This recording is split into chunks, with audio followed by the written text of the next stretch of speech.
As customers get more familiar with AWS and embrace the capabilities that over 200 services can bring to their business, teams are actually available to innovate at the pace of a rapidly changing business environment. That innovation is especially impactful when it is driven by security teams. Some of the most common questions I get from CISOs include, how does a particular security service help me meet a security risk or compliance objective? Another common one is, how do I integrate an AWS security service into my existing portfolio of security tools?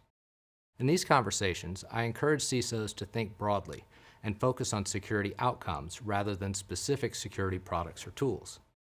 Those conversations get very interesting when I propose that most AWS services, not just the ones that are marketed as security services, can be used to drive security risk or compliance outcomes.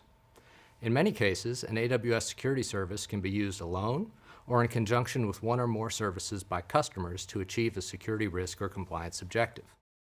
Let's take a look at a real-life example from AWS customer Goldman Sachs.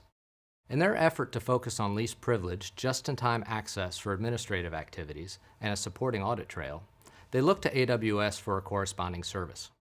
Unfortunately, there wasn't a service that did all those things in one neat package.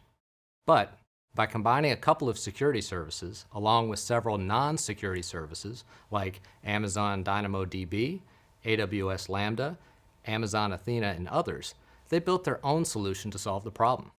It not only solved the specific problem for Goldman Sachs, but also demonstrated what's possible when you focus on the security outcome first and the tools second.